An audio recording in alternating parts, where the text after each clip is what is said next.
Now, o whaafia ngā whamakala. E lem whenka ko control inga kau o menge, pia whenga mea waku whafo.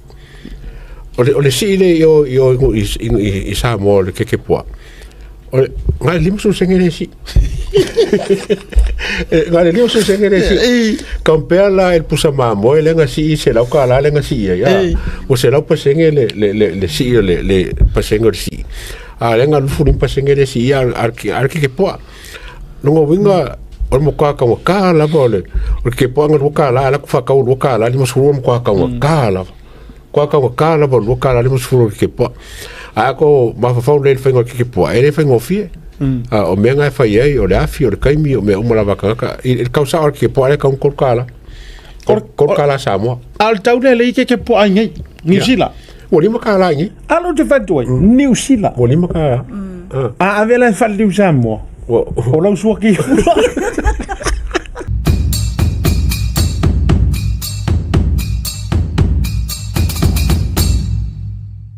The first article that I have today is by Samoa Observer, article titled "The Prices of Keke Pua'a: The Reality of Increasing Costs," by the editorial board. So this article discusses the recent price increases of keke pua'a at the Whangalei market in Samoa, where the cost has risen from $2 to $2.50. Store owners explain that the price hike is due to the rising cost of ingredients, including chicken and lamb. So they've used the small price change as a starting point. The article broadens its focus to highlight Samoa's growing cost of living crisis, they describe, and it describes how many families and small businesses are currently struggling. Then they go to address the ongoing public sector financial crisis, with government workers, including civil servants, not receiving their pays, which I'm sure some of you have seen online. A state of emergency has been declared. So this article has suggested that the upcoming appropriation bill will set to be tabled in Parliament later in October may provide solutions, and it raises questions about whether the government will remove taxes on basic goods, lowering tariffs, and those kinds of things. So, yeah, that's what Samoa Observer has written. So, what have you find interesting in this? The article to you seems to be neutral, or what's the side that we need to do? Well, I think they've used the small price increase of the keke pua'a from $2 to $2.50. My apologies, at Whangalei market as a symbol of Samoa's rising cost of living, and then they've connected it. They've used that price range to bigger economic issues like the government salaries, budget shortfalls, and also a lack of response from leaders amid a declared state of emergency. So the problem that I found was that the price of the keke pua'a went up because of higher ingredient costs like chicken and other imported goods. That's a market issue and not something directly caused by the government. So they're using very small things like price raise of keke pua'a to say, it's the government's fault. They're trying to find who is to blame, and of course, they're blaming fast. Yeah. Kasi may sungai le walang issue o vainga ia le aru calculations ranga or fa pisingi sir ka malo matulanga tau tupi. O le wa fa nga mai le tu singa le tau ke pua lima su sengele o si. Wa matua popole ai observer. O wa tonga tar so fuanga sa ma ke pua. Lima su sene mai le lua ta la sa ia le lua ta la lima. Ai o le talia na I fa tau ke pua ona o tonga ta le flawa mata o le moa o le fas pua o le uma me ma moe pipi. Ale la o sa o mal sa ngor tu si a maka mai le lima su sengere o si o ke pua ai uma enga. Ko ia malo I ka pua. Ya se ya mai. O mo kwa fa barbaria ka kusia dai ko le. Ole whaanga o keke pua e kau justify ai le kau mai lako sa bari fore fa pe o ke le lunga si kanga so fuanga Samoa. Now, o whaafia nga whamakala e le mwhenka ko control inga kau o menge pa whaunga mea waku whafo. Ole si ile I Samoa le keke pua. Ole ngai limsu sengere si. ngale leo se sengere si compare la el pusama mo lenga si se la ka la lenga si ya o se la pasenge le si le pasenge si a lenga lu funi pasenge si arki ke po no winga o mo ka la bole o ke po ngo ka la ku fa ka o ka la ni mo suru mo ka la bol ka la ni mo suru ke po a ko ma fa le fengo ke po ele fengo fie o menga fa ye o la fi o kai mi o me o la kagaka il causa or ke po ale ka un korkala Samoa al taule le ke po ai New Zealand o lima kala ngi alo te fatu New Zealand o lima kala a avela fa New Samoa o la usua ki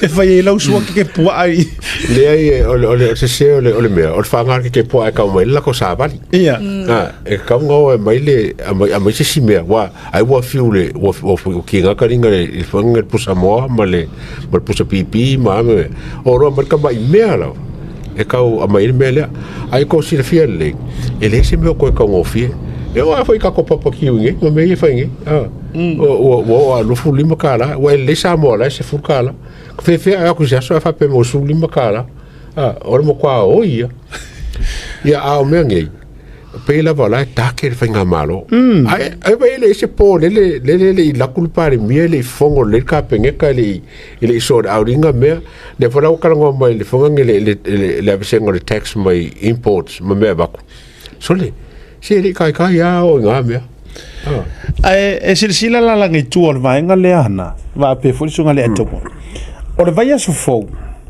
o le ata halu ai loa i le faa manino ina lava o le tamao a inga sa o le whainga malo a me se fo i le tūlanga le proketi sa tau mai le tau sanga ato le ama tūlanga sila fo i la tātou i ai le ua whairisi tanga o le tongi a matai Samoa e u whairisi tanga le la si tanga le fia ono tā la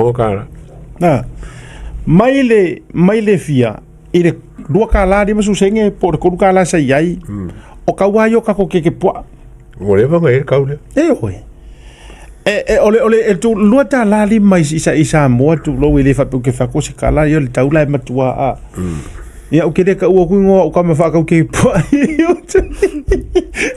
o isi voi kai mi ole taula wo ye nei ko lu fa li marka ur ke poa e no ngi mer ke poa o ka mo se fulkala tu e non wale ya ta to New Zealand ai o tua pata tua umo nei tu singa o le tau mawhai la vai sa ili se mea e tua ia ai le whainga malo le ala o saur ke poa a sau ke poa o te ventu ri o le mantua le lei o le sila o ka le ai le oi ya solo o le si mera ki tiro ke o le whainga wa fia ari ko sa rapseva le voko mai e whainga e hana ia le meire o kagaka whai li mora ko kong o whaafia nga whamkara ke ako There are 7 this week. Ngale lua so karu o nga whainga whakula whango inga whaanga le o pākeki le whainga le me ko ke le sa e le si vai aso por el vai aso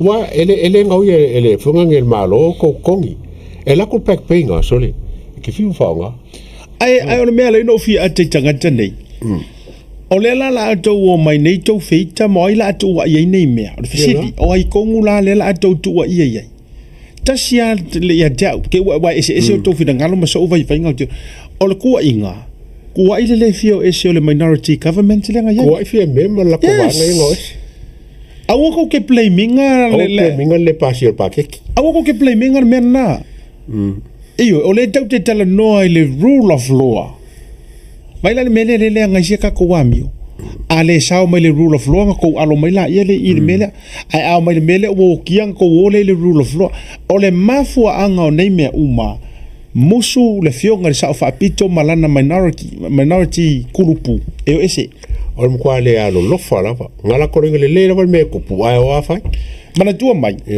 o le vaenga le mate fai atu ai o le vaenga ai le yo ye le sfulima ya kai minga lai a ko ala va mana tua mai o le lato to ono le na tutudi langa lavar malo uso inga ko un point le not the 20 langa o le ngalo ya tulo le fionga le safa pitu yanga fa la wilo ya ngalu fai mai Ia, au te le malama le mafau la au le male toa. Po fia le majority le fa mai ai. E lua se furu na ia. Se furu lima matou. Se furu valu ia tulepa, HRPP. Lea i o le corrections. O le whaasa o ngā tulou sunga le former Prime Minister. Lea ngā e mautele o tau aso. Lea i le se furu lima oe. E ongo. Ngā le ongo kaimi ngai le i... O le kaimi sa o ngā sa kakau ai loa ngā me iese. O le taimi nā le mau te tala noa tuai. O le taimi nā o la wono. Ai mana tua mai ono o le fiaru. Ese ngā la inga e ngofoloa o famingi ska ia. Nea taua. So o le lai mau te tala noa atu. O lana lava le whainu mera. Lua se furu malfia. Langa lava le whaingu mera le toa i la tau umai anga kukuri ko ongo. Wa kaimi ngai le kulia ko iwa. Ia e le tulia a whailu winga ngara ko ongo. O lea lai e alula na whaalau i loa. Tasi lea wahenga langa ia mangingos ia manino malama tangata. Au fo fasenga ka ko wa mafua na mato ma yele le mata upu le langa fa tai fa maite ya me fo ile ya le sila ale media watch le vai la ke le o le story o le me wa mato au mai ai le nga au na itu panga no ina ma fa se le tunu fa pe mai o le fia pa le mi o le yele o mo no standing mo to low mo sunga la au le mali to ai ka ka o nga fa sa o le alu de tala e le o le fia pa le mia o le audio le made to e le o le fia pa le mia anga rosa ma ngi se mo ma le fia kai o kanga kai no o le fiaru ese ma le kalia inga ina ua fa te ala do ia fia me malang ko ongo mai o le ngu mela o ko me ke ya ko por mele o ka wi par mia ya lau e oi ana fa bela o se tangata e sa any leader i le Pasifika mangi usila ma Australia e lusi loa le confidence alanga paki lusi loa to te sirfia sila Samoa e le ai se ka ko emergency state of emergency lea e le ai e smooth fare fa awa winga ka ko ke le fire voice election le kaimini ngai fa kari se ia udia sa or ka usanga fou ia apelila fa to a file election inga kusa ore kala sa o anga observer ore kala sa o anga ka unko kusia roa Ioi e ka unga kusi roa kala sa o nga ua mafua o nga oi ma whapea mai ma kupu me ia ua mafua mai aisea le fiaru ese ia vaila le ala ua fiu wae ka ua ve ese ia le wai wanga furi loa le akungu ave ese roa le akungu mo tato o sila la ina mea le mea lele kau mawhai aku i le kula fongo e le fiaru ese kau mawhai aku i vaenga wha fai vote of no confidence e le aru ese kau mawhai le pāle menge e le fiaru ese se ilo morea sa roka muri kua rao malo ia o le ala mea lau tupu whaasanga roa male atunu e okei so ese la kurau so ese la le fast so ese le koukokas so ese le whakawhekalai so ese le pāle menge ai o le ase ilo e la kuhu vai le la ua tupu ai le mea lea so oila lea o mai o kou lea ma kusi mai ngai maukala tulou whaasese tau whaavalea tangata ma whai mai ua kaunga ka oile mafua ngai mea uma ua mafua nga kuaile operations e yeir ka ngaka ngale fiaru ese malanga ko a fia kongo ele foi ese fongo alo ia ka penge karo kua i fana malo tato vai tato ele fi wale tangata tuone oi nga kusi mai me na That was the editorial board. oh para o que le foi kusa ko kasi ka le It might be one person behind that. ka sa o editorial board ia wa pi mana ia le upuna le le committee pero le lau ngane e wa lau ngo fo okay Yeah. So yeah, it was very unfair for them to oversimplify a very complex situation, and I'm so glad that you brought that up, Asiata, because what I'm seeing now with Samoa Observer's articles, they're trying to point the finger subliminally to the government too fast as to why all these problems are being had. They've written 7 articles about people not getting paid. They've used pua'a. In the last week, they went to Limongi to write an article about MPs yet to be paid. So from my analysis, you can clearly see that there's a bias here.